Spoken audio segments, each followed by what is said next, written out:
হে যুবক, তোমার এই যৌবন দিয়েছেন কে? তোমার এই ধমনীতে রক্তের প্রবাহ দিয়েছেন কে? তোমার এই হৃদয়ে বুকের স্পন্দন দিয়েছেন কে?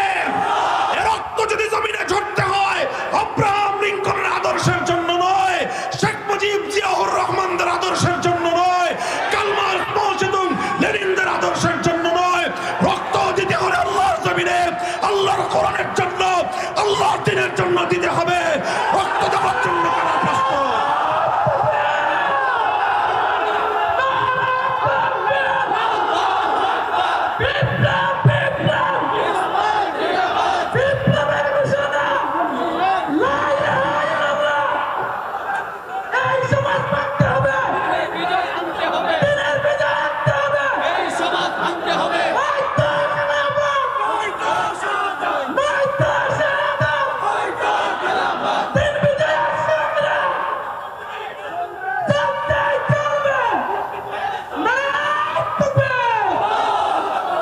ইসলামের সেই বিপ্লবের জন্য প্রস্তুত আছেন তো? কারা কারা প্রস্তুত আছেন? হাত তুলে দেখান, হাত তুলেন। রাজি আছেন তো ইনশাআল্লাহ? হাত নামান, হাত নামান, হাত নামান। মাটি স্বাধীন হয়েছে, পতাকা স্বাধীন হয়েছে, মানুষ স্বাধীন হয় নাই। মানুষ তো সেদিন স্বাধীন হবে যেদিন ব্রিটিশ প্রবর্তিত বিচার ব্যবস্থাকে ধ্বংস করে ওই বিচার ব্যবস্থার ধ্বংসস্তূপের উপর আল্লাহর কোরআনের বিচার ব্যবস্থা কায়েম করতে পারবে। মানুষ স্বাধীন হবে সেদিন যেদিন জাহেলি সমাজ ব্যবস্থাকে ভেঙে চূর্ণ বিচূর্ণ করে শাহেরি জমা সমাজ ব্যবস্থার উপর খেলাফতের রাজ কায়েম করতে পারবে, সেদিন জাতি স্বাধীন হবে।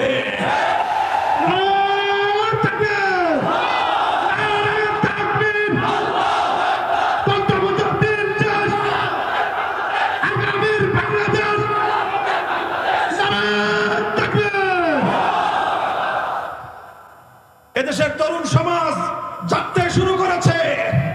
এদেশের তরুণ সমাজ এখন আল্লাহর কোরআনের চেতনা বুকে ধারণ করতে শুরু করেছে। এদেশের তরুণ সমাজ তারা ফ্যাসিবাদের বিরুদ্ধে, স্বৈরাচারের বিরুদ্ধে, জালিমের বুলেটের মুখে বুক চিতি আবু সাঈদের মতো দাঁড়িয়ে যেতে শিখেছে। এ জাতির মায়েরা তাদের সন্তানদেরকে অন্যায় এবং অবিচারের বিরুদ্ধে যুদ্ধের ময়দানে যাওয়ার জন্য উদ্বুদ্ধ করতে শিখেছে। যে জাতির মায়েরা তাদের সন্তানদেরকে অন্যায়ের বিরুদ্ধে মোকাবেলা করার জন্য যুদ্ধের ময়দানে পাঠায়, সে জাতিকে কেউ দাবায় রাখতে পারবে না ইনশাআল্লাহ। কাজেই আমাদের আহ্বান, আসুন, অনেক কিছুই তো দেখা হয়েছে, অনেক রঙের বাংলাদেশ আমরা দেখেছি, কথা বলেন ঠিক না বেঠিক? অনেক রঙের বাংলাদেশ দেখেছেন। এক সময় আমরা দেখেছি সোনার বাংলাদেশ, তারপরে এসে আরেকজন গেয়েছেন নতুন বাংলাদেশের গান, তারপরে আরেকজন এসে দেখালেন সবুজ বাংলাদেশের চিত্র, এরপরে আরেকজন এসে বললেন ডিজিটাল বাংলাদেশের গল্প, সর্বশেষ দেখা হলো স্মার্ট বাংলাদেশ। যা কিছু দেখলাম মানুষের কপালে শান্তি জুটে নাই। এবার আমরা একটা নতুন বাংলাদেশ দেখতে চাই। সে বাংলাদেশ হবে ইসলামের বাংলাদেশ, সে বাংলাদেশ হবে খেলাফতের বাংলাদেশ। ওই তাকায় দেখো, তাকায় দেখো, পৃথিবীর দিকে দিকে মুসলমানরা জেগে উঠেছে। খোরাসানের মুসলমানরা ইমারতে ইসলামিয়া কায়েম করে সারা দুনিয়ার সমস্ত বড় বড় তাগুতি শয়তানি শক্তিদের শক্তির সঙ্গে চোখে চোখ রেখে কথা বলতে শুরু করেছে। সারা পৃথিবীকে তারা টক্কর দিয়ে, পৃথিবীর কোন আধুনিক রাষ্ট্রের কোন সমর্থনের প্রয়োজন হয় নাই। তারা ইমারতে ইসলামিয়া গঠন করে আল্লাহর কোরআনের রাজ কায়েম করে বিশ্ব দরবারে মাথা উঁচু করে তারা দাঁড়িয়ে গেছে। ওই তাকায় দেখো সিরিয়ার মুসলমানেরা 53 বছরের বাশার আল আসাদ, আসাদ আল হাফিজদের তাদেরকে উৎখাত করে আল্লাহর কোরআনের হুকুমত সেখানে তারা ঘোষণা দিয়েছে। সেই দামেস্কের শুভ্র সাদা মিনার এখন মুসলমানদের হাতে, যেই মিনারে আসমান থেকে অবতরণ করবেন সাইয়্যিদনা হযরত ঈসা আলাইহিস সালাতু ওয়াস সালাম। ওই তাকায় দেখো ফিলিস্তিনের হামাসের মুজাহিদিনরা কিভাবে তারা বুক টান করে ছোট্ট ছোট্ট শিশুরা পর্যন্ত জায়নবাদী ইহুদিদের মোকাবেলায় মাঠে নেমেছে। খোরাসান থেকে ফিলিস্তিন, দামেস্ক থেকে নিয়ে বাগদাদ পর্যন্ত মুসলমানরা যেভাবে জেগে উঠছে, আল্লাহর কসম খেয়ে বলি ইনশাআল্লাহ ইসলামের অগ্রযাত্রা রুখে দেওয়ার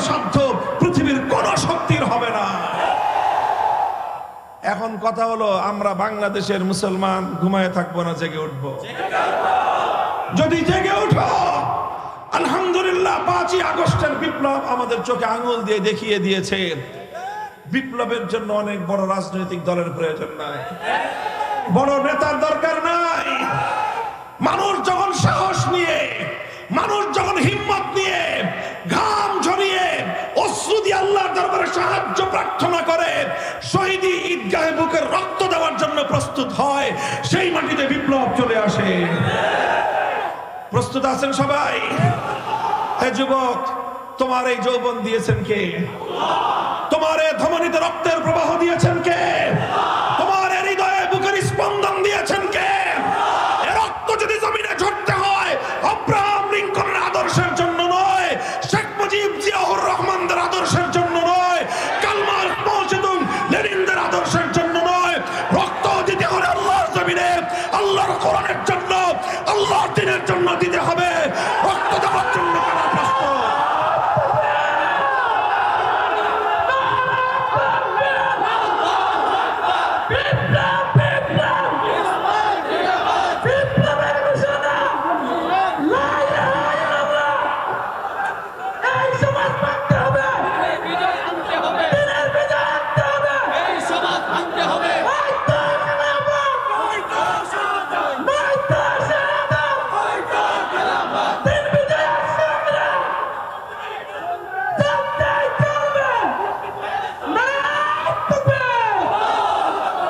ইসলামের সেই বিপ্লবের জন্য প্রস্তুত আছেন তো? কারা কারা প্রস্তুত আছেন? হাত তুলে দেখান, হাত তুলেন। রাজি আছেন তো ইনশাআল্লাহ? হাত নামান, হাত নামান, হাত নামান। মাটি স্বাধীন হয়েছে, পতাকা স্বাধীন হয়েছে, মানুষ স্বাধীন হয় নাই। মানুষ তো সেদিন স্বাধীন হবে যেদিন ব্রিটিশ প্রবর্তিত বিচার ব্যবস্থাকে ধ্বংস করে ওই বিচার ব্যবস্থার ধ্বংসস্তূপের উপর আল্লাহর কোরআনের বিচার ব্যবস্থা কায়েম করতে পারবে। মানুষ স্বাধীন হবে সেদিন যেদিন জাহেলি সমাজ ব্যবস্থাকে ভেঙে চূর্ণ বিচূর্ণ করে শাহিনী জমা সমাজ ব্যবস্থার উপর খেলাফতের রাজ কায়েম করতে পারবে, সেদিন জাতি স্বাধীন হবে।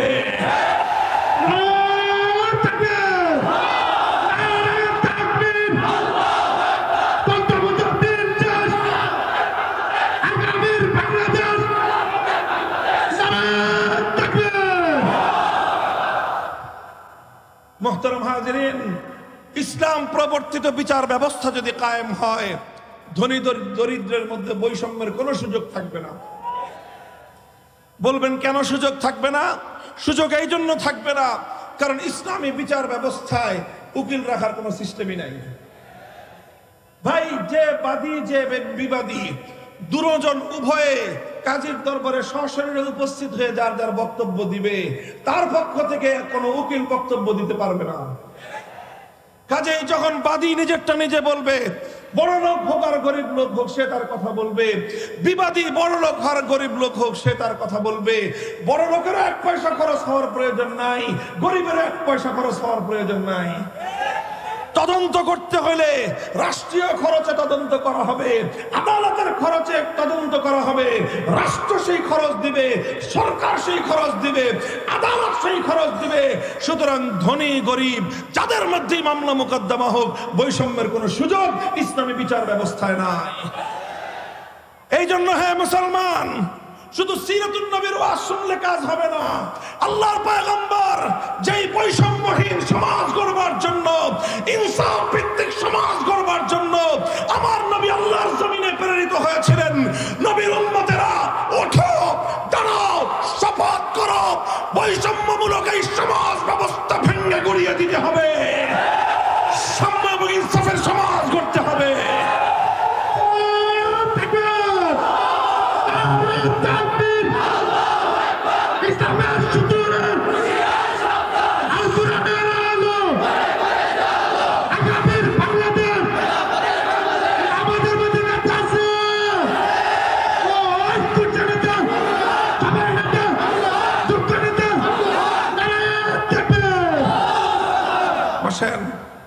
মুহতারাম হাজিরিন, মনে রাখবেন, ইনসাফ, ন্যায়পরায়ণতা, সাম্য কায়েম করা, বেইনসাফি দূর করা সমাজ থেকে, এটা শুধুমাত্র বৈষম্য বিরোধী ছাত্র নেতৃবৃন্দের দায়িত্ব একা নয়। বৈষম্যহীন সমাজ গড়া, ইনসাফপূর্ণ সমাজ গড়া, সমাজ থেকে, রাষ্ট্র থেকে, জাতির মধ্য থেকে সমস্ত অন্যায়, অবিচার, বেইনসাফি দূর করার দায়িত্ব সমস্ত উম্মতে মুহাম্মাদীর, বিশেষ করে আলেম সমাজের দায়িত্ব এটা। আল্লাহর কোরআন সূরাতুল হাদীদের মধ্যে আল্লাহ বলেছেন, লাকাদ আরসালনা রুসুলানা বিল বায়িনাত ওয়া আনজালনা মাআহুমুল কিতাবা ওয়াল মিজান লিয়াকুমান নাসু বিল কিসতি। আল্লাহ বলেছেন, আমি সমস্ত নবী রাসূল দুনিয়াতে প্রেরণ করেছি, সমস্ত আসমানি কিতাব আমি নাজিল করেছি, মৌলিক একটা উদ্দেশ্য হলো মানব সমাজের মধ্যে ইনসাফ কায়েম করা। আল্লাহর নবী সেটা দেখিয়েছেন। যেরকম আল্লাহর কোরআনের আয়াত নাজিল হয়েছে, আল্লাহ পাক নাজিল করেছেন আকিমুস সালাত, সালাত কায়েম করো। আল্লাহর নবী তেলাওয়াত করেছেন, 1 নম্বর দায়িত্ব পালন হয়েছে। অর্থ বুঝিয়েছেন, সালাতের অর্থ কি, ইকামতের অর্থ কি, 2 নম্বর দায়িত্ব পালিত হয়েছে। এরপরে আল্লাহর নবী 3 নম্বর দায়িত্ব পালন করেছেন, তিনি নামাজ আদায় করেছেন। নামাজ দেখিয়ে দেখিয়ে তিনি তার উম্মতকে, সাহাবীদেরকে বলেছেন, সাল্লু কামা রাআইতুমুনি উসাল্লি। হে আমার উম্মত, শুধুমাত্র আমার কাছ থেকে শুনে শুনে নামাজ পড়বে না, বরং আমাকে যেভাবে নামাজ পড়তে দেখেছো, আমাকে নামাজ প্র্যাকটিক্যাল দেখে দেখে তোমরা নামাজ শেখো। আল্লাহর নবী বিদায় হজে গিয়েছেন, 100 লক্ষ সাহাবায়ে কেরামকে সঙ্গে নিয়ে হজ করতে গিয়েছেন। আর উম্মতকে, সাহাবায়ে কেরামকে বলেছেন, খুযু আন্নী মানাসিকাকুম। হে আমার উম্মত, হজের এক একটা আমল তোমরা আমাকে দেখে দেখে প্র্যাকটিক্যাল শিখো। আল্লাহর নবী তার জিন্দেগিতে 27টা জিহাদে নিজে সশরীরে অংশগ্রহণ করে উম্মতকে দেখিয়েছেন কিভাবে আল্লাহর দ্বীনের জন্য জিহাদ করতে হয়। উম্মতকে শিখিয়েছেন, প্র্যাকটিক্যাল দেখিয়েছেন কিভাবে আল্লাহর দ্বীনের জন্য রক্ত দিতে হয়, প্র্যাকটিক্যাল দেখিয়েছেন কিভাবে আল্লাহর দ্বীনের জন্য জায়গার কোরবানি স্বীকার করতে হয়, দেখিয়েছেন কিভাবে বাতিলের মোকাবেলা করতে হয়, কিভাবে কুফর এবং তাগুতের বিরুদ্ধে সিনা টান করে সামনের সম্মুখের সারিতে গিয়ে যুদ্ধের ময়দানে বুক টান করে বাতিলের মোকাবেলা করতে হয়। এটা শুধু মুখে বর্ণনা করে বয়ান দিয়ে আল্লাহর নবী বোঝান নাই, প্র্যাকটিক্যাল করে করে তিনি দেখিয়েছেন।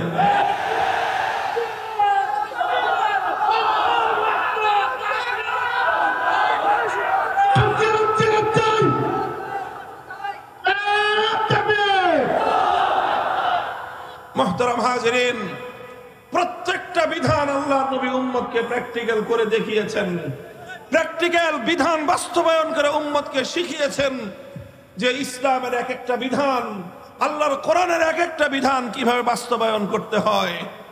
এই জন্য যারা আল্লাহর কোরআনের অনুসারী, যারা আল্লাহর কোরআনের সৈনিক, বিশেষ করে যারা আলেম সমাজ, উম্মতকে কোরআন বোঝানো যাদের দায়িত্ব, উম্মতকে কোরআন বোঝানো যাদের দায়িত্ব, যারা ওয়ারাসাতুল আম্বিয়া, যারা নবীদের উত্তরসূরি, যারা নায়েবে নবী, তাদেরকে ঐতিহাসিক দায়িত্ব বুঝে নিতে হবে। শুধু জনগণকে কোরআন তেলাওয়াত করে শিখিয়ে দিলেই দায়িত্ব শেষ নয়।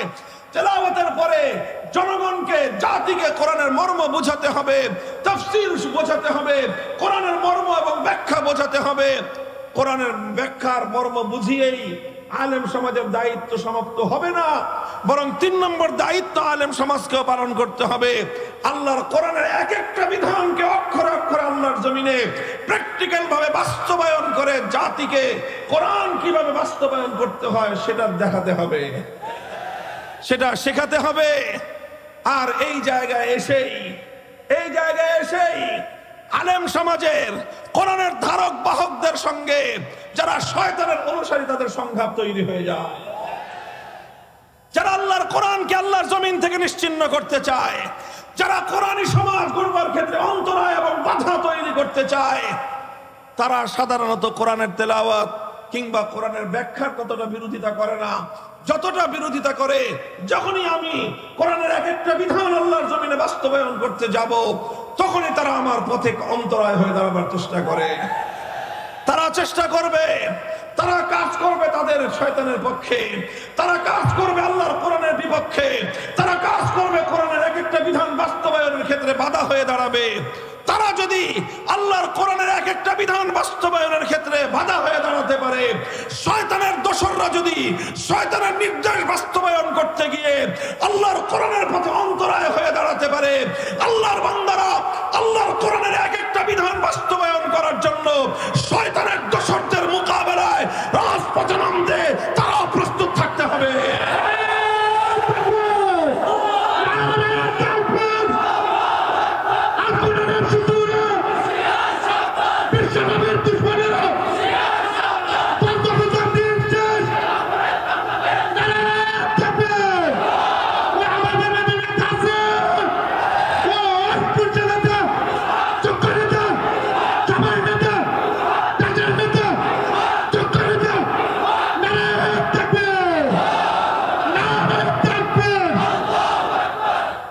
মুহতারাম হাজিরিন, অনেক অনেক বিধান রয়েছে কোরআনে কারীমের।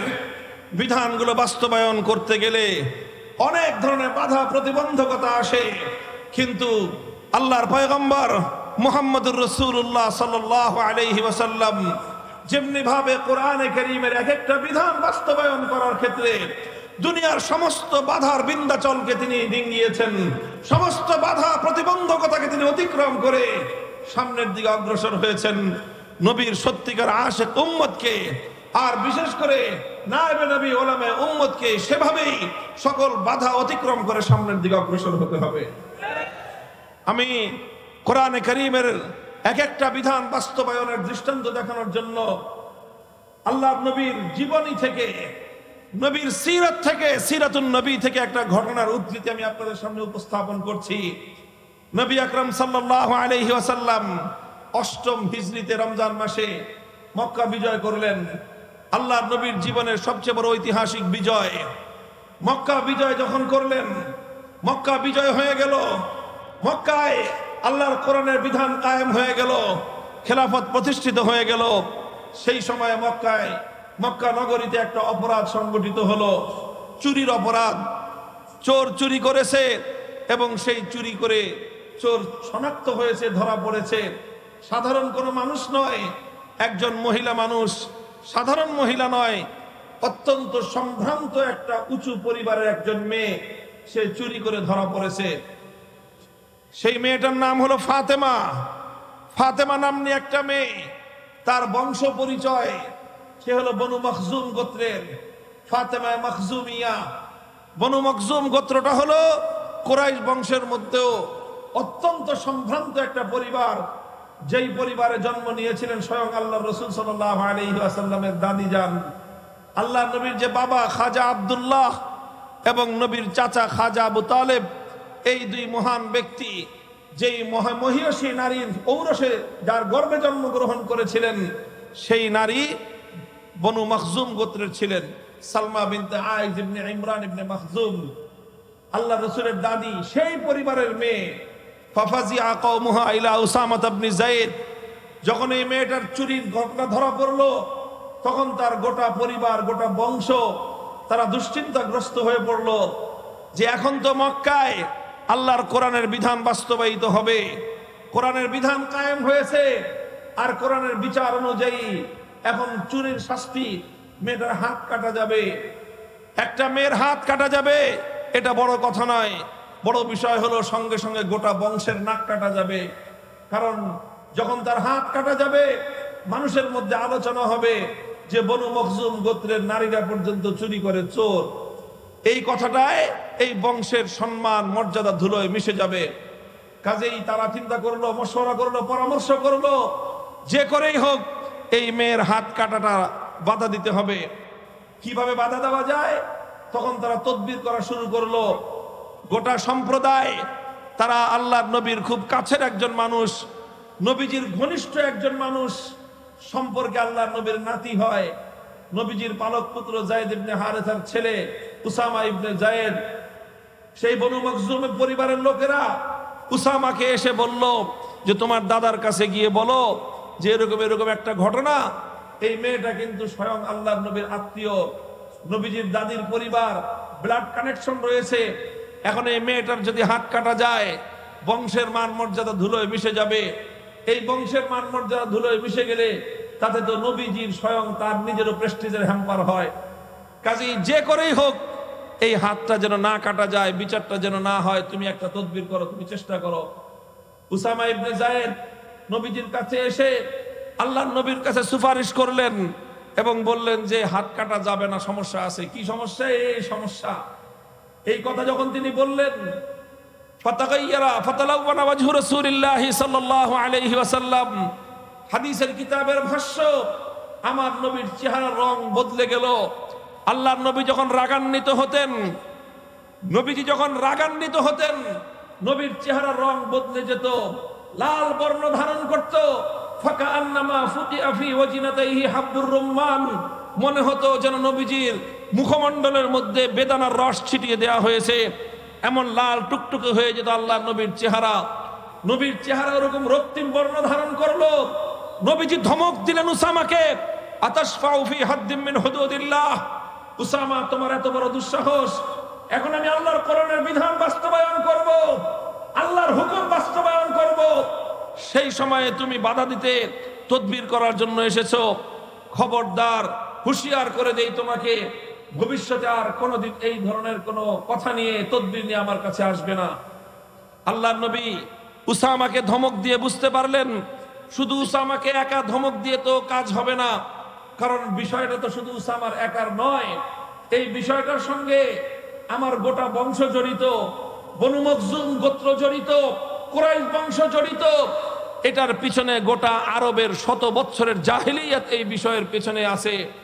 কাজেই শুধু উসামা একাকে ধমকে কাজ হবে না, গোটা আরববাসীকে, মক্কার অধিবাসীদেরকে সংশোধন করতে হবে। এই জন্য আল্লাহর নবী মক্কার অধিবাসীদেরকে জমায়েত করলেন। ফালাম্মা কানা আল আশিয়্যু কামা রাসূলুল্লাহ সাল্লাল্লাহু আলাইহি ওয়াসাল্লাম, বিকাল বেলায় আসরের নামাজের পরে আল্লাহর নবী দাঁড়িয়ে গেলেন জাতির উদ্দেশ্যে ভাষণ দেওয়ার জন্য। পবিত্র বাইতুল্লাহর সামনে আল্লাহর নবী দাঁড়ালেন। বাইতুল্লাহর চত্বরে গোটা মক্কাবাসী একত্রিত। আল্লাহর নবী মক্কার লোকদেরকে ডেকে বললেন যে দেখো, ইন্নামা হালাকা মান কানা ক্বাবলাকুম ইযা সারাকা ফীহিমুদ দাঈফ আকামু আলাইহিল হাদ ওয়া ইযা সারাকা ফীহিমুশ শরীফ তারাকুহু। হে আমার আরববাসী, হে আমার মক্কার অধিবাসী, হে আমার কুরাইশ বংশের আমার আত্মীয় স্বজন, আমার আপনজনেরা, তোমরা শুনে রাখো, আল্লাহ পাক রব্বুল আলামিন অতীতকালে পৃথিবীর অনেক জাতিকে আল্লাহ ধ্বংস করে দিয়েছেন। কি অপরাধ ছিল তাদের?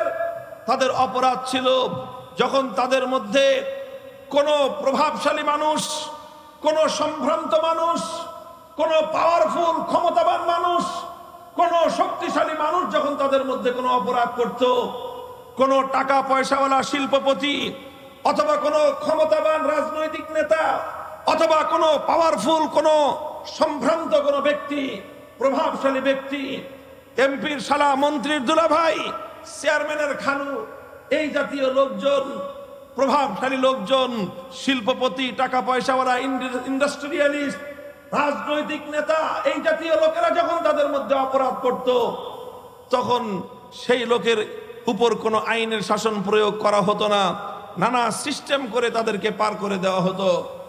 আর সেই একই অপরাধ যখন করতো ওয়াইদা সারাকা ফীহিমুদ দাঈফ, ওই একই অপরাধ করলো কোন গরিব মানুষ, কোন মেহনতি মানুষ, কোন খেটে খাওয়া কৃষক, শ্রমিক, মজদুর, রিকশাওয়ালা, ভ্যান গাড়ি চালক, ঠেলা গাড়িওয়ালা, নৌকার মাঝি, রাস্তার টোকাই, এই ধরনের দুর্বল মানুষ যখন ওই একই অপরাধ করত, আকামু আলাইহিল হাদ, তখন গোটা সমাজ মিলে বলতো যে অপরাধ করেছে, আইনের শাসন 100 ভাগের জায়গায় 200 ভাগ কায়েম করো।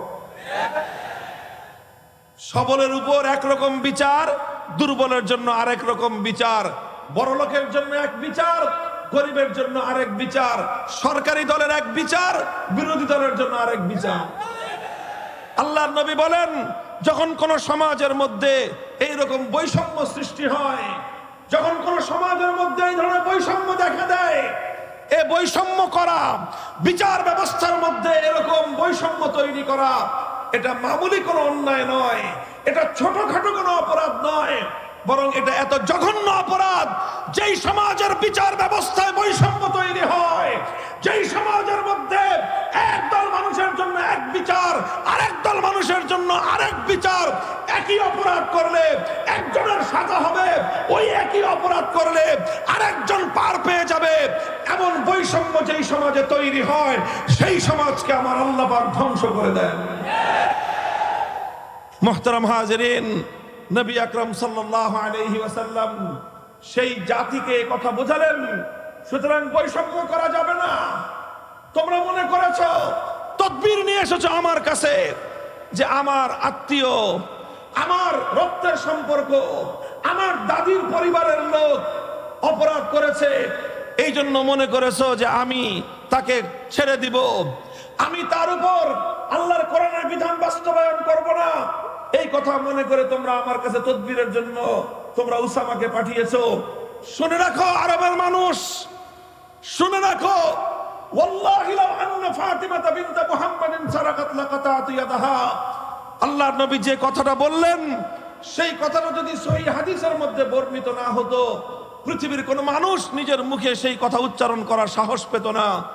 আল্লাহর নবী বললেন, আমি আল্লাহর নামের শপথ করে বলতেছি, আজ আমার গোত্র, আমার দাদির পরিবারের, আমার রক্তের সম্পর্কের ওই বনু মখজুম গোত্রের মেয়ে ফাতেমা নয়, আজকে যদি আমি মুহাম্মদুর রাসূলুল্লাহর কলিজার টুকরা, আমার আদরের দুলালি, জান্নাতের সরদারনি আমার মেয়ে ফাতেমা যদি চুরি করে ধরা পড়তো, খোদার কসম খেয়ে বলি আমি আল্লাহর নবী তার হাত কেটে দিতে এতটুকু বিলম্ব করতাম না।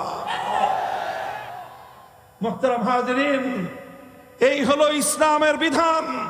এভাবে আল্লাহর পয়গম্বর, আল্লাহর নবী এক একটা কোরআনের বিধান সমাজে বাস্তবায়ন করেছেন। একটা একটা করে বিধান বাস্তবায়ন করে আল্লাহর নবী সমাজের গভীর থেকে সমস্ত জাহিলিয়াত এবং বর্বরতার শেকড় শুদ্ধ উপড়ে ফেলেছিলেন। এরপরেই সেই সমাজে মানবতার ফুলবাগান তৈরি হয়েছিল, এরপরেই সেই সমাজের মধ্যে আলোকিত সমাজ তৈরি হয়েছিল, এরপরেই সারা পৃথিবীকে তারা আলো বিকিরণ করতে পেরেছিল। মুহতারাম হাজিরিন, এই জন্য আমি বলি, এই যে বিচার ব্যবস্থার যে বৈষম্য, আজ এ কথা বলতে বাধ্য। আমরা একটা দেশে বসবাস করছি, একটা সমাজে বসবাস করছি, আমরা এই সমাজ নিয়ে অনেকে গর্ব করি, অহংকার করি এই দেশ নিয়ে। আমরা তো বলি এখন, আগে বলতাম স্বাধীনতা পেয়েছি, 5ই আগস্টের পরে তো বলি দ্বিতীয় স্বাধীনতা। সব ঠিক আছে, স্বাধীনতা তো অনেক পেয়েছি, তবে এখনো আমি বলবো স্বাধীনতা পেয়েছি, স্বাধীন হয়েছে আমার মাটি, মানচিত্র স্বাধীন হয়েছে, স্বাধীন হয়েছে, পতাকা স্বাধীন হয়েছে, কিন্তু এ জাতি এখনো পর্যন্ত স্বাধীনতা পায় না। মানচিত্রের স্বাধীনতা পেয়েছি, পতাকার স্বাধীনতা হয়েছে, জাতির স্বাধীনতা এখনো পর্যন্ত হয় নাই। বলবেন কেমনে জাতির স্বাধীনতা হয় নাই? দেখেন, এই বিচার ব্যবস্থার কথা বললাম তো, আমি এই বিচার ব্যবস্থার কথাই বলি। আজ আমরা যেই দেশে বসবাস করি, এই দেশে একটা বিচার ব্যবস্থা আছে, এই দেশে আদালত আছে, আইন আদালত আছে। আদালতে বিচারপতি সাহেবান বিচার করে থাকেন, সব আছে, কিন্তু যেই কথাটা না বললেই নয়, তিক্ত বাস্তবতা হলো এই বিচার ব্যবস্থার মূল কথা হলো এই, টাকা আছে যার, বিচার আছে তার, টাকা নাই যার, বিচারও নাই তার। এটা আপনারা কতটা বুঝেন আমি জানি না।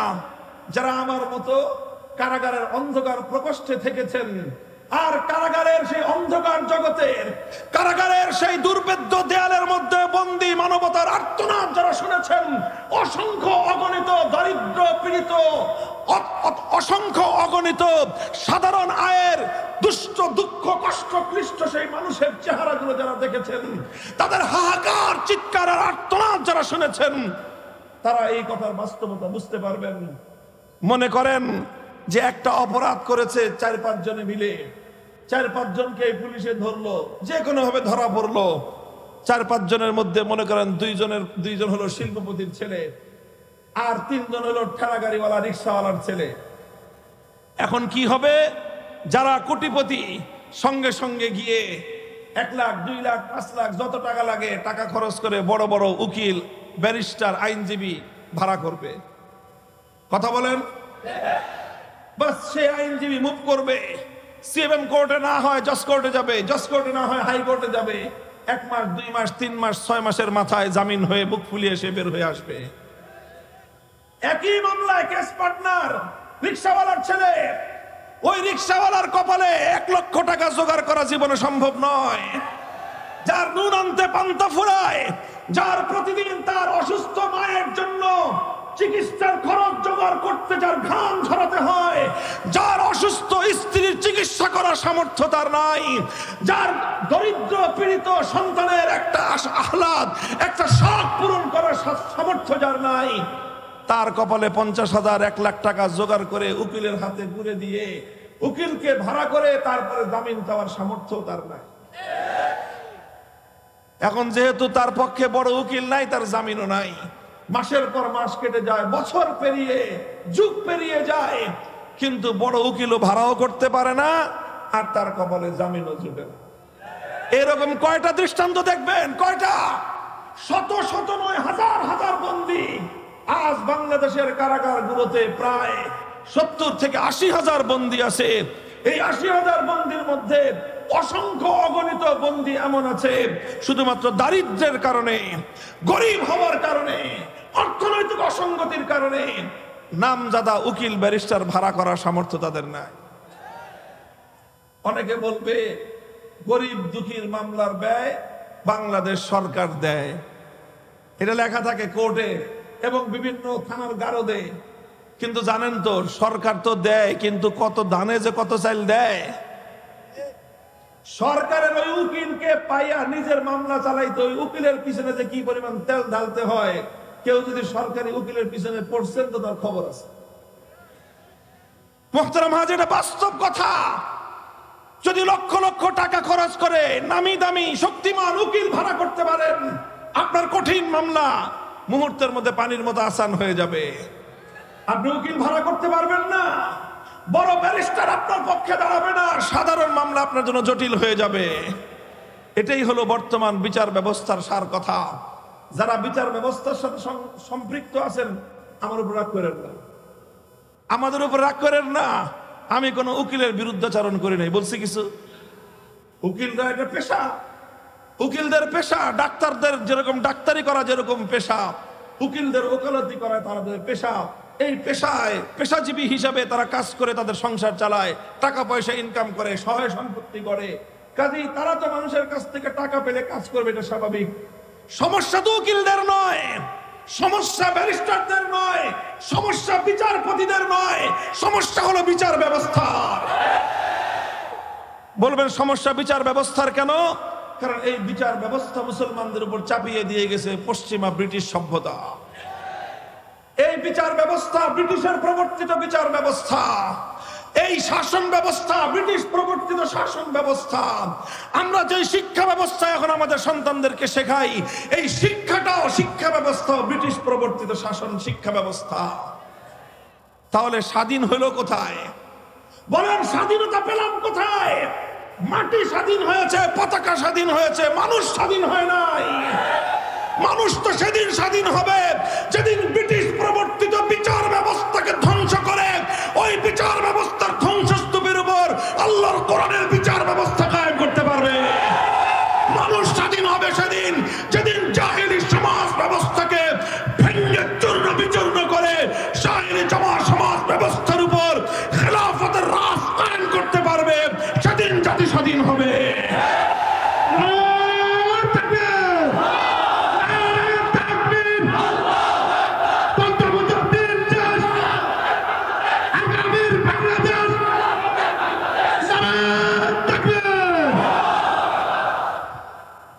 মুহতারাম হাজিরিন, ইসলাম প্রবর্তিত বিচার ব্যবস্থা যদি কায়েম হয়, ধনী দরিদ্রের মধ্যে বৈষম্যের কোনো সুযোগ থাকবে না। বলবেন কেন সুযোগ থাকবে না? সুযোগ এই জন্য থাকবে না কারণ ইসলামী বিচার ব্যবস্থায় উকিল রাখার কোনো সিস্টেমই নাই।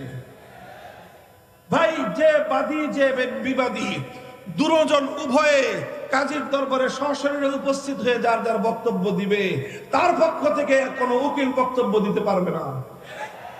কাজেই যখন বাদী নিজেরটা নিজে বলবে, বড় লোক হোক আর গরিব লোক হোক সে তার কথা বলবে, বিবাদী বড় লোক আর গরিব লোক হোক সে তার কথা বলবে। বড় লোকেরও 1 পয়সা খরচ হওয়ার প্রয়োজন নাই, গরিবের 1 পয়সা খরচ হওয়ার প্রয়োজন নাই।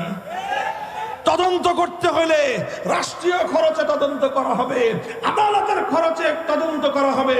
রাষ্ট্র সেই খরচ দিবে, সরকার সেই খরচ দিবে, আদালত সেই খরচ দিবে। সুতরাং ধনী গরিব যাদের মধ্যেই মামলা মোকদ্দমা হোক, বৈষম্যের কোনো সুযোগ ইসলামী বিচার ব্যবস্থায় নাই। এই জন্য হে মুসলমান, শুধু সিরাতুন নবীর ওয়াজ শুনলে কাজ হবে না। আল্লাহর পয়গম্বর যেই বৈষম্যহীন সমাজ গড়বার জন্য, ইনসাফ ভিত্তিক সমাজ গড়বার জন্য আমার নবী আল্লাহর জমিনে প্রেরিত হয়েছিলেন। নবীর উম্মতেরা ওঠো, দাঁড়াও, শপথ করো, বৈষম্যমূলক এই সমাজ ব্যবস্থা ভেঙে গড়িয়ে দিতে হবে, সাম্য এবং ইনসাফের সমাজ গড়তে হবে।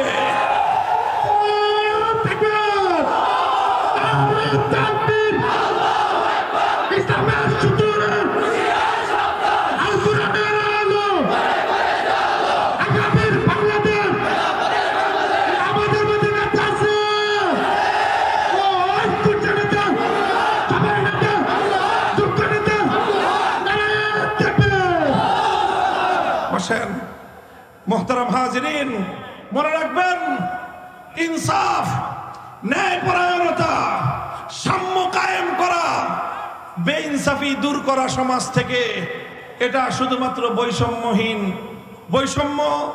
বৈষম্য বিরোধী ছাত্র নেতৃবৃন্দের দায়িত্ব একা নয়। বৈষম্যহীন সমাজ গড়া, ইনসাফপূর্ণ সমাজ গড়া, সমাজ থেকে, রাষ্ট্র থেকে, জাতির মধ্য থেকে সমস্ত অন্যায়, অবিচার, বেইনসাফি দূর করার দায়িত্ব সমস্ত উম্মতে মুহাম্মাদীর, বিশেষ করে আলেম সমাজের দায়িত্ব এটা। আল্লাহর কোরআন সূরাতুল হাদীদের মধ্যে আল্লাহ বলেছেন, লাকাদ আরসালনা রুসুলানা বিল বায়িনাত ওয়া আনজালনা মাআহুমুল কিতাবা ওয়াল মিজান লিয়াকুমান নাসু বিল কিসতি। আল্লাহ বলেছেন, আমি সমস্ত নবী রাসূল দুনিয়াতে প্রেরণ করেছি, সমস্ত আসমানি কিতাব আমি নাজিল করেছি। মৌলিক একটা উদ্দেশ্য হলো মানব সমাজের মধ্যে ইনসাফ কায়েম করা।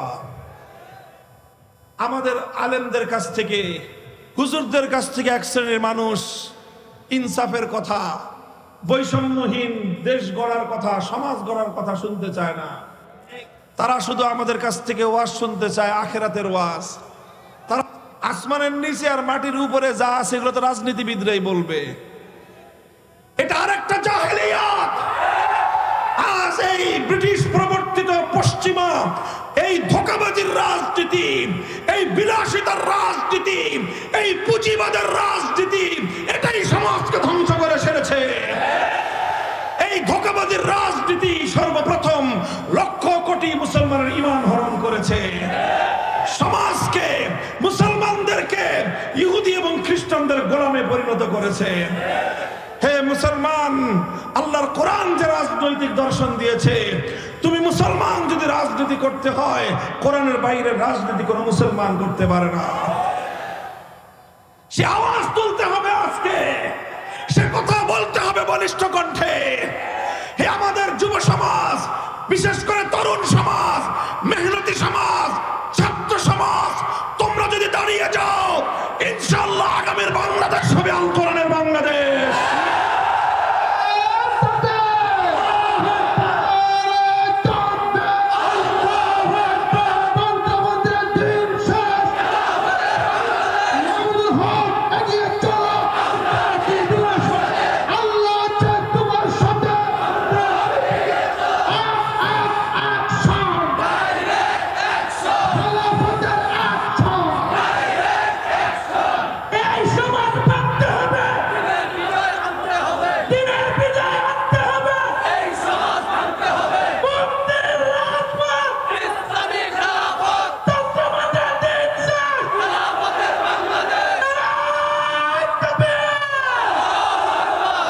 মোহতারাম হাজিরিন, এই জন্য বলি, কোরআন পড়ুন, কোরআন বুঝুন, এরপরে হলো কোরআনী সমাজ কায়েম করার জন্য সংঘবদ্ধ হন।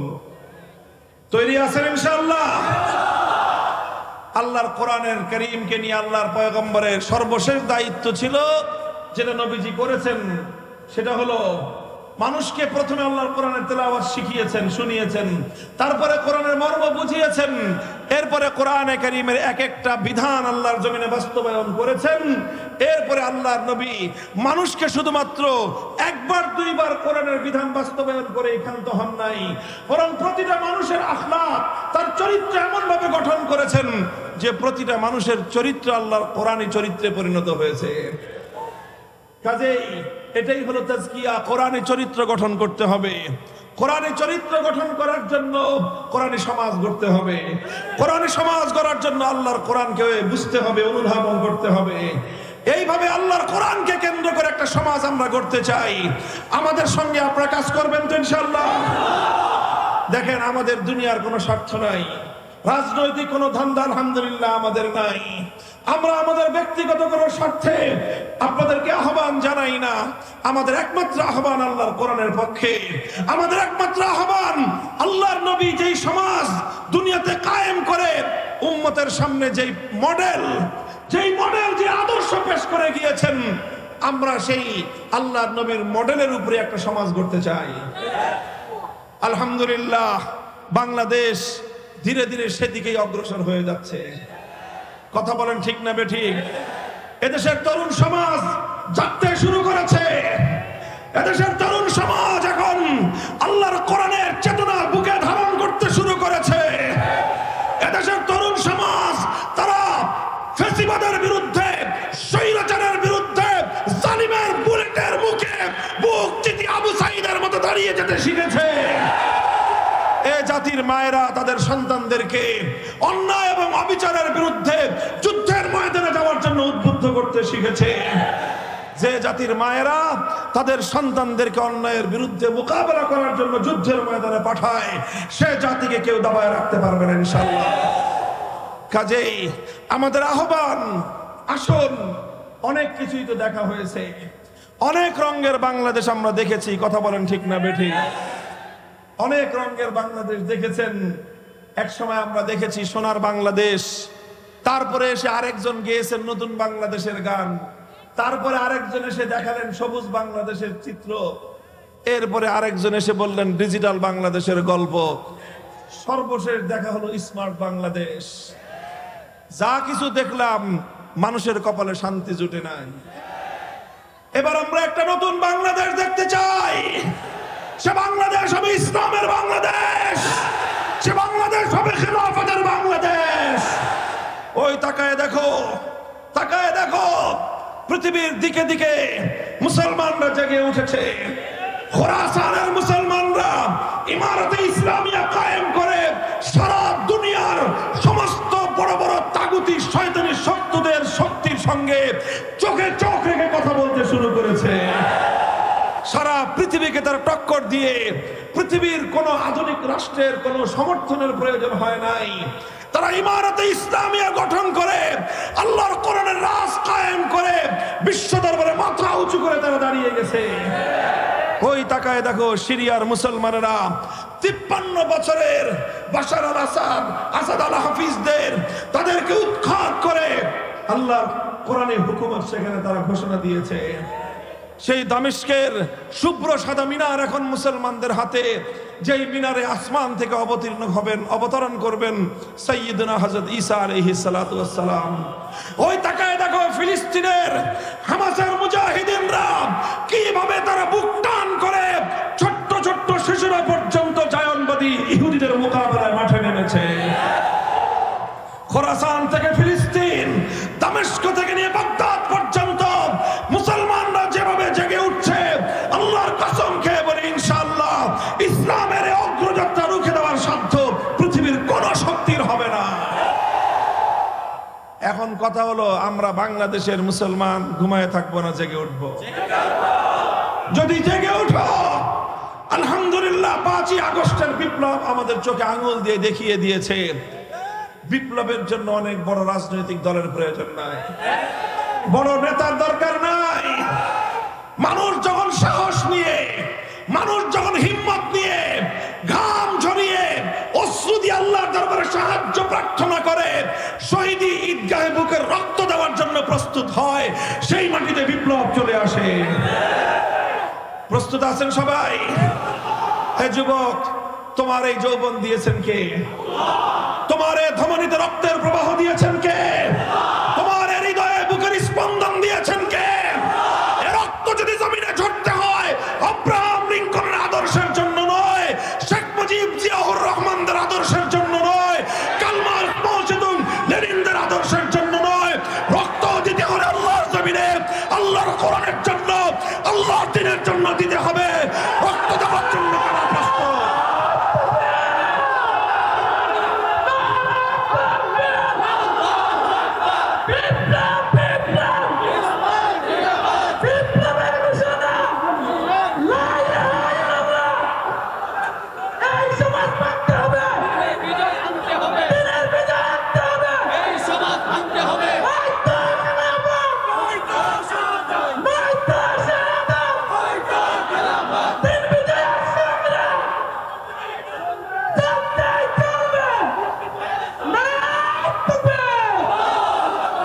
ইসলামের সেই বিপ্লবের জন্য প্রস্তুত আছেন তো? কারা কারা প্রস্তুত আছেন? হাত তুলে দেখান, হাত তুলেন। রাজি আছেন তো ইনশাআল্লাহ? হাত নামান, হাত নামান, হাত নামান। এই বিপ্লব শুধু স্লোগান দিয়ে হবে না, শুধু বক্তৃতা দিয়েও হবে না। এই বিপ্লবের জন্য সর্বপ্রথম ঘাম ঝরানো পরিশ্রম করতে হবে। মানুষের কাছে কাছে আল্লাহর কোরআনের সমাজ গড়বার দাওয়াত নিয়ে যেতে হবে। এই ঘাম ঝরানো পরিশ্রম করবেন। এরপরে লাগবে হলো আরেকটা জিনিস, আল্লাহর কাছে সাহায্য চাইতে হবে। আল্লাহর সাহায্য ছাড়া কোনোদিনও হবে না। এই জন্য চোখের অশ্রু দিয়ে আল্লাহর কাছে সাহায্য চাইতে হবে। চাইবেন তো? ঘাম আর অশ্রু যখন দিতে থাকবো আমি আর আপনি, ঘাম আর অশ্রুর মাধ্যমে এই জমিন বিপ্লবের জন্য উর্বর হয়ে উঠবে। তখন সেই উর্বর মাটিতে দিতে হবে বুকের তাজা খুন, শাহাদাতের রক্ত। শহীদি ঈদগাহে মাথায় কাফনের কাপড় পরে আল্লাহর দ্বীনের জন্য অকাতরে জীবন দেওয়ার জন্য কারা প্রস্তুত আছেন? হ্যাঁ, এটা শুধু কথার কথা না, শপথ, অঙ্গীকার? বলেন কার সাথে? কার সাথে? আল্লাহ পাক দেখতেছেন, হাত নামান। আল্লাহ পাক দেখেছেন, আল্লাহ শুনেছেন। কাজেই যার যার হিসাব আল্লাহর কাছে দিব ইনশাআল্লাহ। আল্লাহ পাক আমাদের সকলকে কবুল করুন, তৌফিক দান করেন। আমাদের এই সোনার জন্মভূমির প্রতি ইঞ্চি মাটিকে আল্লাহ পাক ইসলামের ঘাঁটি হিসেবে কবুল করুন। জীবনের কর্মসূচি, জীবনের কার্যক্রম, আল্লাহর নবীর সিরত সম্পর্কে পবিত্র কোরআনে কারীমে আল্লাহর পক্ষ থেকে নাজিলকৃত একটি আয়াত তেলাওয়াত করেছি সূরাতুল জুমআ থেকে। উল্লেখিত আয়াতের মধ্যে আল্লাহ পাক রব্বুল আলামিন আল্লাহর পক্ষ থেকে প্রেরিত আমাদের নবীর জীবনের মৌলিক কাজ কর্মসূচি সম্পর্কে একটা সংক্ষিপ্ত আলোকপাত আল্লাহ করেছেন। সংক্ষিপ্ত হলেও অত্যন্ত মৌলিক আলোচনা। আমরা জানি নবী আকরাম সাল্লাল্লাহু আলাইহি ওয়াসাল্লাম যেই যুগে যেই সমাজে প্রেরিত হয়েছিলেন, সেই যুগ এবং সেই সমাজটা কোনো ভালো সুন্দর কোনো সমাজ ছিল না। সেই যুগটা অত্যন্ত ভয়াবহ এবং নৃশংস এক যুগ ছিল। ইতিহাসে সেই যুগটাকে বলা হয় আইয়ামে জাহেলিয়াত, বর্বরতার যুগ, অন্ধকার যুগ, হিংস্রতার যুগ। যত খারাপ অভিধা দেওয়া যায় সমস্ত খারাপ অভিধায় অভিহিত ছিল সেই সময়ের যুগগুলো। সেই সময়ের মানুষ ইতিহাসের নিকৃষ্টতম মানুষে পরিণত হয়েছিল। সেই বর্বর যুগের নিকৃষ্ট মানুষ। আর তার উপর আরব বেদুইনদের সময় না ছিল তাদের মধ্যে কোনো শিক্ষা, না ছিল কোনো সভ্যতা। এইরকম একটা জাতির কাছে আল্লাহর নবী প্রেরিত হয়েছিলেন। মাত্র 23 বছর তিনি এমন কিছু কাজ করেছিলেন যেই কাজের মাধ্যমে আল্লাহর নবী এমন একটা জাতি, এমন একটা সমাজ গঠন করতে সক্ষম হয়েছিলেন, যেই যুগের পরিবর্তন তিনি করতে সক্ষম হয়েছিলেন, যেটা ছিল জাহেলিয়াতের যুগ, যেটা ছিল বর্বরতার যুগ, সেই যুগটা পৃথিবীর ইতিহাসের স্বর্ণযুগে পরিণত হয়ে গেল। যে মানুষগুলো সবচেয়ে বর্বর মানুষ ছিল, সেই মানুষগুলো পৃথিবীর ইতিহাসের সবচেয়ে সুন্দর সোনার সফল মানুষে পরিণত হয়ে গেল। আজও পর্যন্ত পৃথিবী সেই মানুষগুলোর কথা স্মরণ করে এবং সেরকম সোনার মানুষ পৃথিবীতে আর কোনোদিন আসবে না। এটা কিভাবে সম্ভব হয়েছিল? রাসূল আকরাম সাল্লাল্লাহু আলাইহি ওয়াসাল্লাম এই আমূল পরিবর্তন কেমন ভাবে সাধন করেছিলেন, এটা আজ আমাদের জানার প্রয়োজন। কারণ আজ এখন আমরা যেই যুগে বসবাস করছি, এটাও একটা জাহেলিয়াতের যুগ, এটাও একটা বর্বরতার যুগ। সেই যুগের জাহেলিয়াতের সাথে আজকের যুগের জাহেলিয়াতের পার্থক্য হলো এই, সে যুগের জাহেলিয়াত ছিল প্রাচীন কালের জাহেলিয়াত, আর আজকের জাহেলিয়াত হলো আধুনিক যুগের জাহেলিয়াত। সেই জাহেলিয়াতটা ছিল শুধুমাত্র প্রাচীন যুগের একটা অসভ্যতার জাহেলিয়াত, আর আজকের যুগের জাহেলিয়াত এটা অত্যন্ত শক্তিশালী, এটা বিজ্ঞান নির্ভর, প্রযুক্তি নির্ভর শক্তিশালী এক জাহেলিয়াত। এই জাহেলিয়াতকে পরিবর্তন করে, এই জাহেলিয়াতকে পরাস্ত করে যদি আমরা চাই একটি সুন্দর পৃথিবী গড়তে, সুন্দর সমাজ গড়তে, আমাদেরকে আল্লাহ রাসূল সাল্লাল্লাহু আলাইহি ওয়াসাল্লামের সেই কর্মসূচির দিকে প্রত্যাবর্তন করা ছাড়া বিকল্প কোনো রাস্তা নাই। এই জন্য সিরাত মাহফিলের আলোচনার উদ্দেশ্য হলো যে আসুন আমরা চেষ্টা করব যে আমরা আল্লাহ রাসূল সাল্লাল্লাহু আলাইহি ওয়াসাল্লামের পালিত কর্মসূচিকে আমাদের জীবনের কর্মসূচি হিসেবে গ্রহণ করে আমরাও আমাদের জীবনকে সেভাবে পরিচালিত করব, আমাদের সমাজে আমরা সেই কাজ বাস্তবায়ন করব যেই কর্মসূচির মাধ্যমে নবী আকরাম সাল্লাল্লাহু আলাইহি ওয়াসাল্লাম সেই জাহেলিয়াতকে পরিবর্তন করে একটি শান্তি সুখের সমাজ গড়েছিলেন। আমরাও আজকের এই নব্য জাহেলিয়াতকে পরাস্ত করে এই জাহেলিয়াতের কবর রচনা করে তার উপর শান্তির নীড় তৈরি করব ইনশাআল্লাহ। আল্লাহ পাক রব্বুল আলামিন আমাদেরকে বুঝবার তৌফিক দান করেন। মুহতারাম হাজিরিন, আমরা বলে থাকি কোরআনে কারীমের যে আয়াত আমি তেলাওয়াত করেছি আপনাদের সম্মুখে, সেই আয়াতের মধ্যে আল্লাহ রাসূল সাল্লাল্লাহু আলাইহি ওয়াসাল্লামের জীবনের কিছু মৌলিক কর্মসূচির কথা তুলে ধরা হয়েছে। আল্লাহ নিজেই বলেছেন, হুয়াল্লাযী বা'আসা ফিল উম্মিয়্যিনা রাসূলাম মিনহুম ইয়াতলু আলাইহিম আয়াতিহি ওয়া ইউযাক্কিহিম ওয়া ইউআল্লিমুহুমুল কিতাবা ওয়াল হিকমাহ ওয়া ইন কানু মিন ক্বাবলু লাফি দালালিম মুবিন।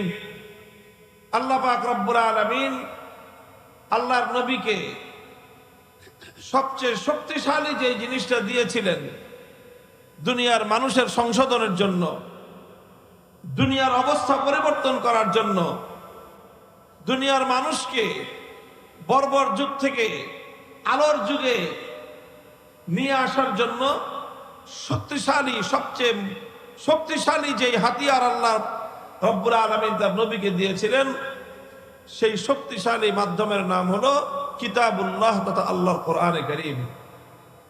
এই কোরআন, এটাই ছিল নবী আকরাম সাল্লাল্লাহু আলাইহি ওয়াসাল্লামের জীবনের তার বিপ্লবের প্রধান হাতিয়ার। কোরআনকে কেন্দ্র করে, এই কোরআনকে দিয়ে আল্লাহর নবী তার সে ঐতিহাসিক বিপ্লব সাধন করেছিলেন। কোরআনকে কেন্দ্র করে নবী আকরাম সাল্লাল্লাহু আলাইহি ওয়াসাল্লাম চারটি কাজ করেছেন। কয় কাজ? চার কাজ করেছেন। আল্লাহর কোরআনকে কেন্দ্র করে, কোরআনের উপর আল্লাহর নবী চারটি মেহনত করেছেন এবং সেই চার মেহনত উম্মতের মধ্যে তিনি জিন্দা করেছেন। প্রথম মেহনত হলো ইয়াতলু আলাইহিম আয়াতিহি। আল্লাহর নবী উম্মতের মধ্যে, আল্লাহর বান্দাদের মধ্যে আল্লাহর কোরআনের তেলাওয়াতকে তিনি ব্যাপকভাবে শিক্ষা দান করেছেন। মানুষকে আল্লাহর কোরআনের তেলাওয়াত শিক্ষা দিয়েছেন। তিনি উম্মতকে কোরআনের তেলাওয়াত শুনিয়েছেন। কোরআনের তেলাওয়াত শেখানো কোরআনের তেলাওয়াত শোনানো, এটা হলো নবী আকরাম সাল্লাল্লাহু আলাইহি ওয়াসাল্লামের সর্বপ্রথম বুনিয়াদী কর্মসূচি। কোরআনের তেলাওয়াতের মাধ্যমেই নবী আকরাম সাল্লাল্লাহু আলাইহি ওয়াসাল্লাম তার বিপ্লবী কর্মসূচির সূচনা করেছিলেন। কোরআনে কারীমের তেলাওয়াতের মধ্যে আল্লাহ পাক রব্বুল আলামিন এমন একটা শক্তি রেখেছেন যে এই তেলাওয়াত এটা মানুষের বদ্ধ দুয়ারকে, হৃদয়ের বদ্ধ দুয়ারকে খুলে দিয়ে মানুষের অন্ধকার হৃদয়ের মধ্যে আলো প্রজ্বলিত করে দেয়। এই জন্য নবী আকরাম সাল্লাল্লাহু আলাইহি ওয়াসাল্লামের সর্বপ্রথম কর্মসূচি হলো তেলাওয়াতে কিতাবুল্লাহ তথা কোরআনে কারীমের তেলাওয়াত। এবং এটা হলো নবী আকরাম সাল্লাল্লাহু আলাইহি ওয়াসাল্লামের একটা স্বয়ং সম্পন্ন কর্মসূচি। শুধু তেলাওয়াতে কিতাবুল্লাহ, এটাই আল্লাহর নবীর বিপ্লবী কর্মসূচির সবচেয়ে বুনিয়াদী কর্মসূচি ছিল। এই কোরআনের তেলাওয়াতের মাধ্যমেই নবী আকরাম সাল্লাল্লাহু আলাইহি ওয়াসাল্লাম সেই জাহেলি সমাজ ব্যবস্থার ভিত শুদ্ধ প্রকম্পিত করে দিয়েছিলেন এবং তিনি যে হেদায়েতের আলো জ্বালিয়েছিলেন, যে মশাল প্রজ্বলিত করেছিলেন, সেই মশালের সর্বপ্রথম অগ্নিস্ফুলিঙ্গ ছিল তেলাওয়াতে কিতাবুল্লাহ। কোরআনে কারীমের তেলাওয়াতের মধ্যে আল্লাহ পাক রব্বুল আলামিন সেই প্রভাব রেখেছেন, সেই শক্তি রেখেছেন। আমাদের মধ্যে অনেক মানুষ রয়েছে এমন যারা মনে করে যে কোরআনে কারীমের তেলাওয়াত এটা, অনেকে তো এরকম বলেও থাকে যে অর্থ না বুঝে শুধু কোরআনে কারীমের তেলাওয়াত করে কোনো লাভ নেই। নাউজুবিল্লাহ। কোরআনে কারীমের তেলাওয়াত এটা একটা স্বয়ং সম্পন্ন কর্মসূচি। কোরআনের অর্থ বোঝা এটা আরেকটা কর্মসূচি, আর কোরআন তেলাওয়াত করা এটা একটা কর্মসূচি। কাজেই কেউ যদি কোরআনের অর্থ বুঝতে পারে ভালো কথা, কোরআনের মর্ম এবং অর্থ যদি নাও বুঝে, এরপরও কোরআনে কারীমের তেলাওয়াত এটা একটা বিপ্লবী কর্মসূচি। এটা মানুষের মধ্যে আমূল পরিবর্তন করবার বুনিয়াদী কর্মসূচি হলো কোরআনে কারীমের তেলাওয়াত। এই জন্য যারা মনে করে যে না বুঝে পড়লে কোরআনে কারীমের তেলাওয়াতের দ্বারা কোনো লাভ নেই, তারা মূলত আল্লাহর কোরআনকে অবমূল্যায়ন করে। তারা কোরআনে কারীমকে দুনিয়ার আর 10টা গ্রন্থের সঙ্গে একই পাল্লায় পরিমাপ করে। তারা মনে করে যেরকম সাহিত্যের বই না বুঝে পড়লে সাহিত্যের স্বাদ পাওয়া যায় না, কবিতার বই না বুঝে পড়লে কাব্যের আনন্দ পাওয়া যায় না, উপন্যাসের বই না বুঝে পড়লে উপন্যাসের চরিত্র বোঝা যায় না, গল্পের বই না বুঝে পড়লে কেউ গল্পের মজা পাবে না, বিজ্ঞানের বই না বুঝে পড়লে বিজ্ঞান শিখতে পারবে না, মেডিকেল সায়েন্সের বই না বুঝে পড়লে ডাক্তারি বিদ্যা জানা হবে না। তারা মনে করেছে এই সব বিষয়ের মতো কোরআনে কারীম এরকম যে না বুঝে পড়লে বুঝি কোরআনে কারীমের কোনো লাভ হবে না। তা নয়, অন্য সকল বিষয়ের বই না বুঝে পড়লে কোনো লাভ নাই। দুনিয়াতে একমাত্র গ্রন্থ আল্লাহর কোরআন, এটা বুঝে পড়লেও যেরকম মানুষের অন্তরের মধ্যে প্রভাব তৈরি করে, না বুঝে পড়লেও কোরআনের তেলাওয়াতের মধ্যে এমন একটা পাওয়ার আছে যে এই পাওয়ার যার অন্তরের মধ্যে প্রবেশ করবে, এই কোরআনের তেলাওয়াত যার কর্ণকুহরে প্রবেশ করবে, এটা মানুষের অন্তরের মধ্যে গিয়ে আঘাত করবেই এবং মানুষের হৃদয়ের বদ্ধ দুয়ার উন্মুক্ত করার ক্ষেত্রে পৃথিবীতে কোরআনে কারীমের চেয়ে শক্তিশালী আর কিছু নাই। হাদিসের কিতাবগুলোর মধ্যে তার অসংখ্য দৃষ্টান্ত খুঁজে পাওয়া যায়। সাহাবায়ে কেরামের জীবনীতে অসংখ্য দৃষ্টান্ত খুঁজে পাওয়া যায়। হযরতে আবু বকর রাদিয়াল্লাহু তাআলা আনহুর জীবন ইতিহাসে ঘটনা পাওয়া যায়। একবার আবু বকর সিদ্দিক রাদিয়াল্লাহু আনহু তিনি মক্কা ছেড়ে চলে যাচ্ছেন।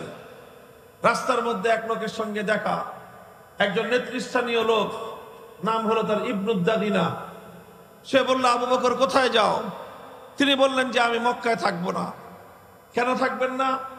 মক্কার মানুষ জুলুম এবং নির্যাতন করে, অন্যায় এবং অত্যাচার করেছে আমার উপর, আমাকে ত্যক্ত বিরক্ত করে দিয়েছে, এই জন্য আমি আর মক্কায় থাকবো না, মক্কা ছেড়ে চলে যাচ্ছি। ইবনুদ দাগিনা বলল যে না আবু বকর, তোমার মতো লোক মক্কা ছেড়ে চলে যেতে পারে না। তুমি মক্কার মধ্যে মানুষের উপকার করো, অনাহারীকে আহার তুলে দাও, অভাবগ্রস্তের অভাব দূর করো, তুমি অসুস্থ মানুষের চিকিৎসা করো, তুমি মানুষকে সাহায্য করো, তোমার মতো এরকম সোনার মানুষ, মাটির মতো নরম মানুষ, পরোপকারী মানুষ যদি মক্কা থেকে চলে যায়, এটা মক্কার অধিবাসীদের জন্য একটা কলঙ্কের বিষয় হবে, বদনাম হবে তাদের। তুমি মক্কা ছেড়ে চলে যেও না। তোমার কি সমস্যা, চলো আমি সমাধান করে দিচ্ছি। ইবনুদ দাগিনা নামক সেই সরদার আবু বকর রাদিয়াল্লাহু আনহুকে সঙ্গে করে মক্কায় ফিরে আসলেন। এসে মক্কাবাসীকে বললেন যে দেখো, আবু বকর সে একজন ভালো মানুষ, তার মতো এরকম সোনার মানুষ হয় না। এই লোকটাও যদি তোমাদের অত্যাচারে অতিষ্ঠ হয়ে মক্কা ছেড়ে চলে যায়, তাহলে গোটা আরবের মধ্যে মক্কার মানুষের বদনাম হয়ে যাবে যে আরো আবু বকরের মতো একজন ভালো মানুষ মক্কায় থাকতে পারে নাই। এই জন্য আবু বকর মক্কায় থাকবে, আমি দায়িত্ব নিচ্ছি, তোমরা কেউ আবু বকরকে ডিস্টার্ব করবে না। মক্কার লোকেরা বলল যে ঠিক আছে, আবু বকর থাকবে, থাকুক। আবু বকর আমাদের বাপদাদার ধর্ম ত্যাগ করে মুহাম্মাদের ধর্ম গ্রহণ করেছে সাল্লাল্লাহু আলাইহি ওয়াসাল্লাম, আমরা না হয় সেটাও মেনে নিলাম। আবু বকর মুহাম্মাদের ধর্ম প্রচার করে, আমরা না হয় সেটাও মেনে নিলাম। কিন্তু আবু বকরকে আমাদের একটা শর্ত মানতে হবে। কি শর্ত? যে আবু বকর কোরআন তেলাওয়াত করে, কোরআন তেলাওয়াত করুক, সেটা নিয়ে আমরা আপত্তি করব না। তবে শর্ত হলো আবু বকর কোরআন তেলাওয়াত করবে তার ঘরের মধ্যে দরজা জানালা বন্ধ করে। সে ঘরের বাইরে বারান্দায় অথবা উঠোনে দাঁড়িয়ে কোরআনে কারীমের তেলাওয়াত করে, এইভাবে উন্মুক্ত স্থানে সে কোরআন তেলাওয়াত করতে পারবে না। ইবনুদ দাগিনা জানতে চাইলো কারণ কি? ঘরের মালিক আবু বকর, ঘরের উঠোনের মালিক আবু বকর, তার জায়গায় সে দাঁড়িয়ে কোরআন তেলাওয়াত করবে, তোমাদের সমস্যা কি? মক্কার লোকেরা জবাব দিল যে না, আবু বকর ঘরের উঠোনে দাঁড়িয়ে কোরআন তেলাওয়াত করতে পারবে না, কারণ সে যদি উন্মুক্ত স্থানে দাঁড়িয়ে আল্লাহর কোরআন তেলাওয়াত করা শুরু করে, আবেগ মাখা কণ্ঠে যখন আবু বকর কোরআনে কারীমের তেলাওয়াত করে, তখন অবস্থাটা এমন হয়, চুম্বক যেরকম লোহাকে তার নিজের দিকে আকর্ষণ করতে আরম্ভ করে, আবু বকর যখন তার ঘরের উঠোনে দাঁড়িয়ে আবেগ মাখা কণ্ঠে হৃদয় উজাড় করে দিয়ে কণ্ঠ খুলে আল্লাহর কোরআনের তেলাওয়াত করতে আরম্ভ করে, তখন আমরা আমাদের ঘরগুলোতে আমাদের ছোট ছোট শিশু সন্তানদেরকে পর্যন্ত আটকে রাখতে পারি না। চুম্বক যেরকম লোহাকে তার নিজের দিকে আকর্ষণ করতে থাকে, ঠিক তেমনি ভাবে আবু বকরের কোরআনের তেলাওয়াত আমাদের ঘরগুলো থেকে ছোট ছোট সন্তানদেরকে পর্যন্ত আকর্ষণ করে আবু বকরের ঘরের দিকে টেনে নিয়ে যায়। আমরা এটা বরদাস্ত করতে পারবো না।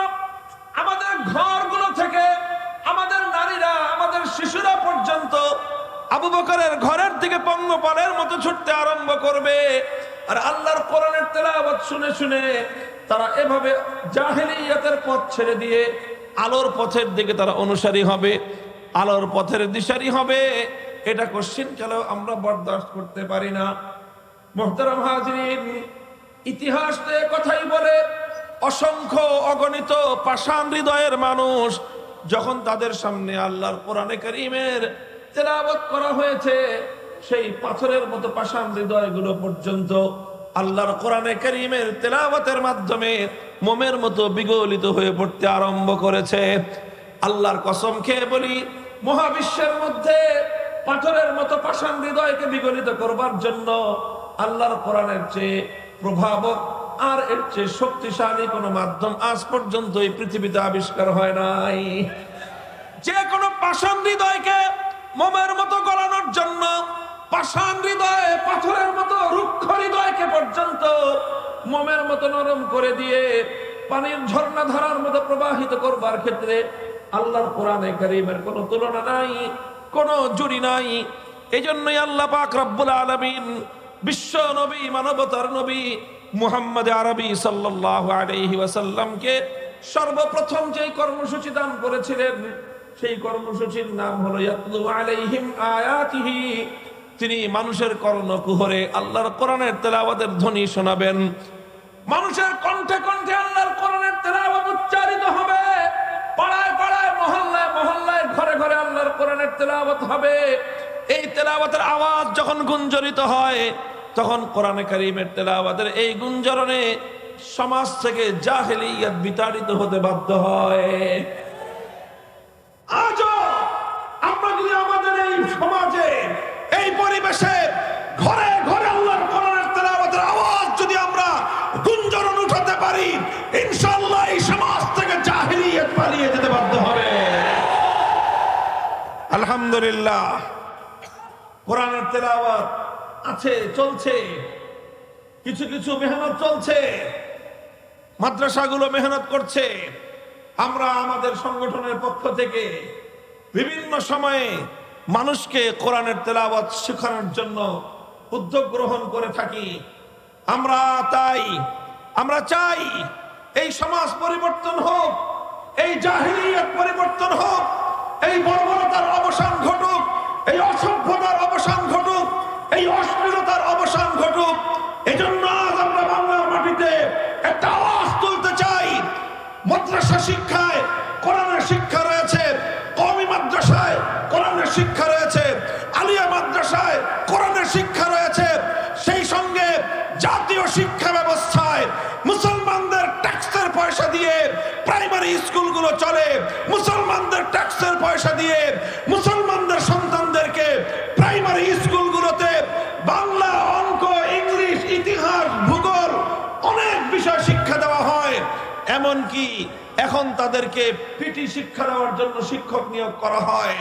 নাচ গানের জন্য পর্যন্ত নর্তকীর শিক্ষা দেওয়ার জন্য ব্যবস্থা গ্রহণ করা হচ্ছে। অথচ মুসলমানদের সন্তানদের প্রাইমারি স্কুলে আল্লাহর কোরআন শিক্ষা দেওয়ার কোনো ব্যবস্থা নাই। শাহজালালের বাংলায় 90% মুসলমানদের দেশে প্রাইমারি স্কুলে মুসলমানদের সন্তানদের কোরআন শিক্ষা দেওয়ার জন্য প্রতিটি প্রাইমারি স্কুলে একজন নুরানি মুআল্লিম, বিশুদ্ধ কোরআনের তেলাওয়াত শিক্ষাদানকারী শিক্ষক নিয়োগ করতে হবে। যদি এটা করা যায়, এই প্রাইমারি লেভেল থেকে ইনশাআল্লাহ নতুন সমাজ গঠনের কর্মী তৈরি হওয়া শুরু হবে।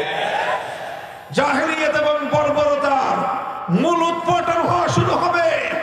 এটা আমরা শুধুমাত্র দাবি হিসেবে বলছি, কিন্তু বলতে বলতে আমাদের কথা যদি কর্তৃপক্ষের কান দিয়ে প্রবেশ না করে, কানে কিভাবে পানি ঢোকাতে হয় সে ব্যবস্থা তাওহীদি জনতা, কোরআন প্রেমিক জনতা গ্রহণ করতে বাধ্য হবে ইনশাআল্লাহ।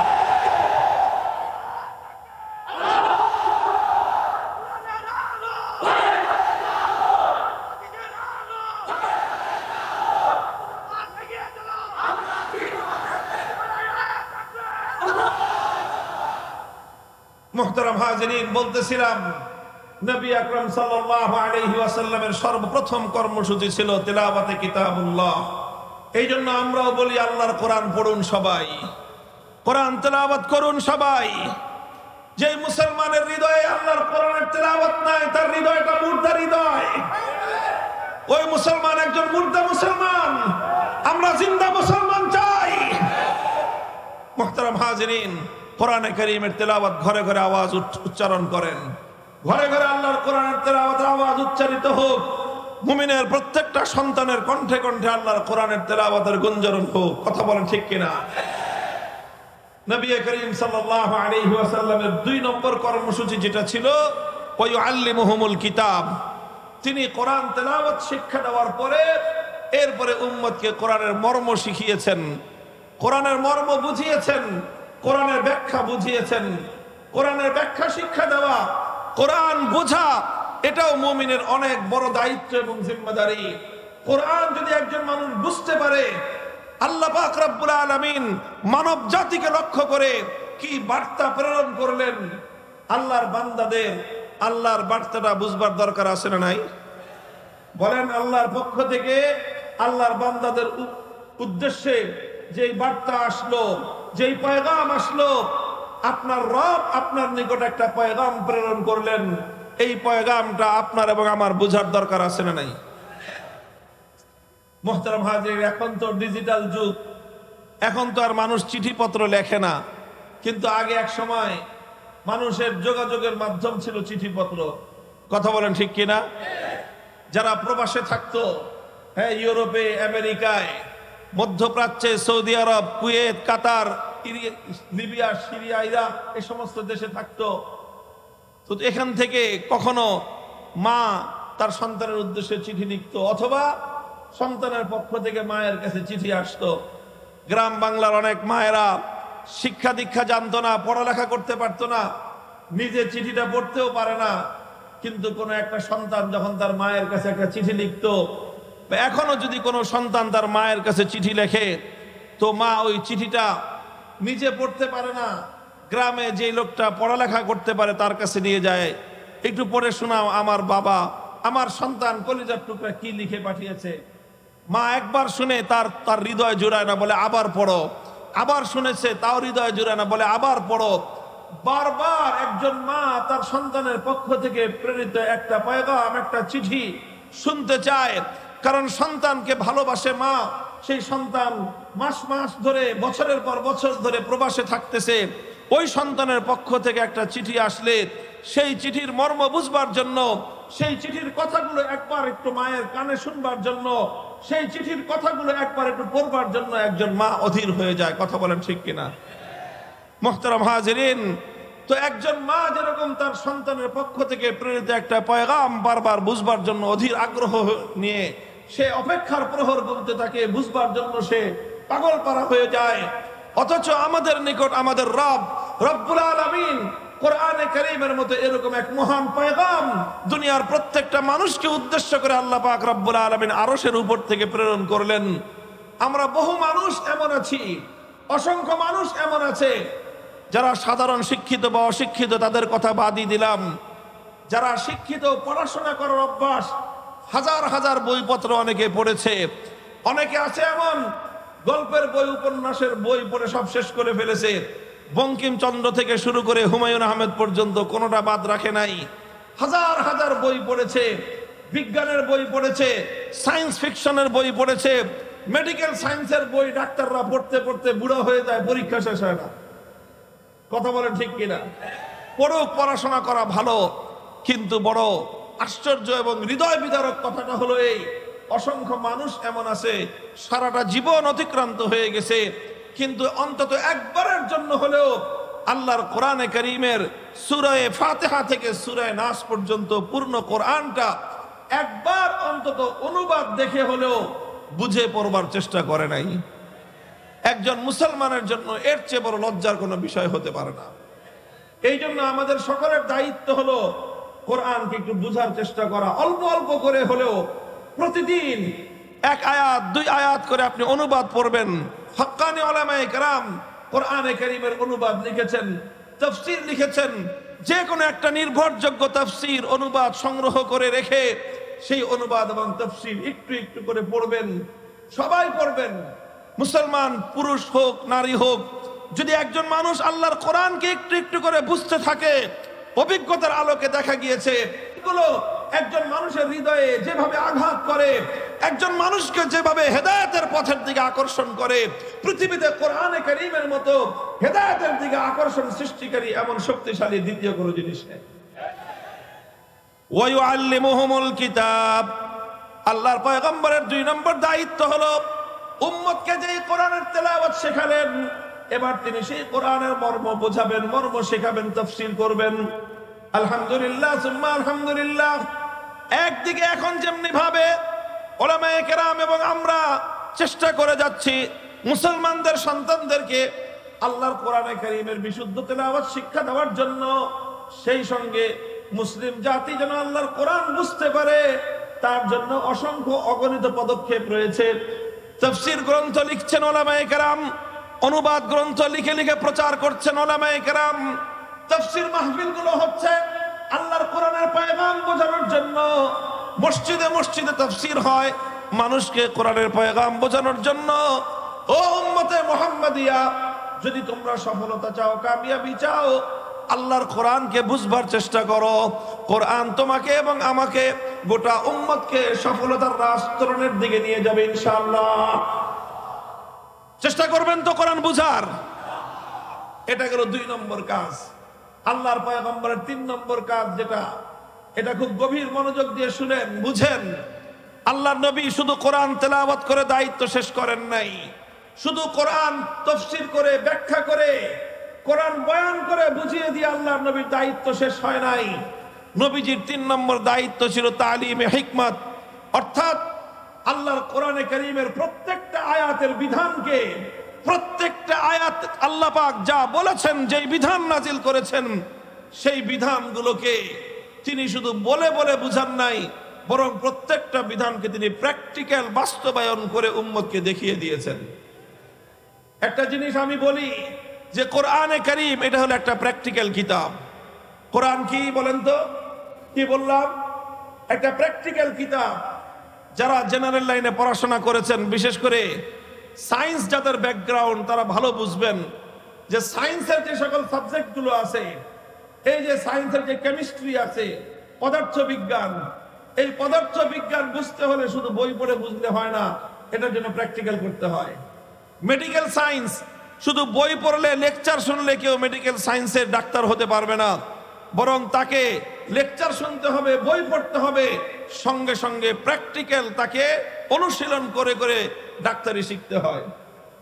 ঠিক তদ্রূপ কোরআনে কারীম শুধু তেলাওয়াত করেই মানুষ বুঝতে পারবে না, কোরআনের শুধু ব্যাখ্যা শুনে আর ব্যাখ্যা পড়ে একজন মানুষ কোরআনকে আত্মস্থ করতে পারবে না, বরং কোরআনে কারীমকে আল্লাহ পাক রব্বুল আলামিন নবীজিকে দায়িত্ব দিয়েছিলেন যে আমার এই দুনিয়ার মানুষকে, আমার বান্দাদেরকে, আপনার উম্মতকে আপনি কোরআনের এক একটা আয়াতের বিধান বাস্তবায়ন করে প্র্যাকটিক্যাল দেখিয়ে দিয়ে যান।